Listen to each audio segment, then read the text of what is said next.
मुख्य मोर्चात असं कार्टून करून दाखवलं त्यांनी कार्टून, तर त्याची दखल घ्यावी। आणि अध्यक्ष महोदय, आमची विनंती आहे की शरद पवार साहेबांच्या हातामध्ये ज्या वेळेला काही गोष्टी होत्या त्यावेळेला त्यांनी का केलं नाहीत आणि म्हणून आमचा सवाल आहे की त्यांना हे ओबीसीतून आरक्षण द्यावं हे त्यांना मान्य आहे का हे त्यांनी विचार करावी। आणि जरांगे पाटलांना विचारावं की सगळ्या नेत्यांना विचारा की तुम्ही मंडळींनी हे जे का सांगतायत तर ते काल मिटिंगला का आले नाहीत याचा त्यांनी खुलासा करावा। जे आता बोंबलतायत ओरडतायत त्यांनी त्याचा खुलासा करावा की ते काल मिटिंगला का जाणून बुजून आले नाहीत। म्हणून आमचा सवाल आहे, त्यांना बोलण्याचा अधिकार नाही असं माझी तुम्हाला विनंती आहे। ज्या उबाडाचे नेते मूक मोर्चाला जे का मुका मोर्चा करून जे कार्टून काढून दाखवलं होतं त्यांना अधिकार पोचतो का त्या मराठ्यांबद्दल बोलण्याचा? म्हणून माझा तुम्हाला सवाल आहे की त्यांना विचारा की त्यांचं म्हणणं काय ते। राम अध्यक्ष महोदय, एक मिनिट ऐकून घ्या। अध्यक्ष महोदय, एक मिनिट सदस्य बोलताय, थोडं ऐकून तर घ्या, सर्वांना बोलायची संधी द्या। हे कात्रण पूर्ण महाराष्ट्र आज पाहतोय अध्यक्ष महोदय। 2 मिनिटं काय दिलं या कात्रणात अध्यक्ष महोदय? या टीव्हीवरच्या बातमीमध्ये हे कात्रण मी मुद्दा मानला अध्यक्ष महोदय। अध्यक्ष महोदय, माननीय विरोधी पक्षनेते वडट्टीवार म्हणतात की मराठा समाजासाठी विशेष अधिवेशन बोलवा। सन्माननीय सदस्य काँग्रेस नेते विरोधी पक्ष नेते वडट्टीवार यांची आहे।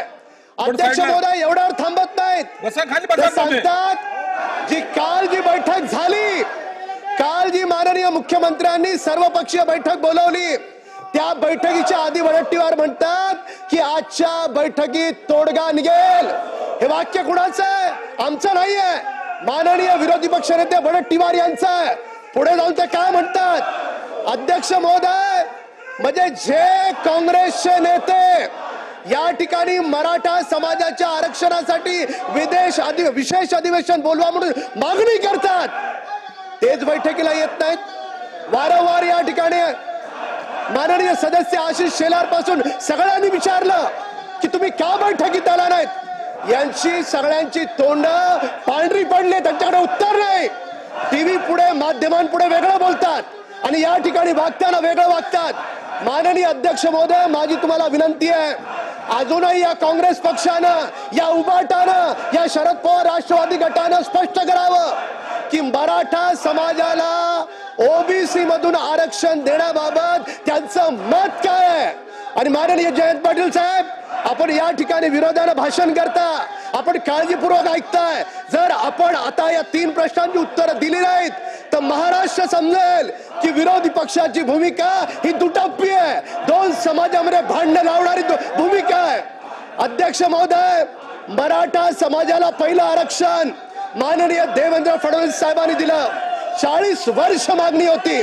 त्यानंतर माननीय मुख्यमंत्री एकनाथ शिंदे साहेब झाले, शिंदे साहेबांनी त्या आरक्षणाला आणखी पुढे नेण्याचा प्रयत्न केला। अध्यक्ष महोदय, त्या दरम्यान कोर्टात कोण गेलं? कोर्टात जाणारी व्यक्ती मी जाहीरपणे या ठिकाणी मांडतो, जी आरक्षणाला विरोध करणारी व्यक्ती होती तो काँग्रेसचा कार्यकर्ता होता। लाज वाटली पाहिजे तुम्हाला, लाज वाटली पाहिजे। 40 वर्ष सत्तेत होतात त्यावेळेस तुम्हाला मराठा समाज आठवला नाही। मराठा समाजाला आरक्षण द्यायला पहिल्यांदा या महाराष्ट्राच्या मातीत देवेंद्र फडणवीस साहेबांनी दिलं, माननीय एकनाथ शिंदे साहेबांनी दिलं, आणि तुम्ही काँग्रेस पक्ष ज्यांनी आरक्षण दिलं त्याला विरोध करता। काय अधिकार आहे तुम्हाला? अध्यक्ष महोदय, महत्वाचं आहे।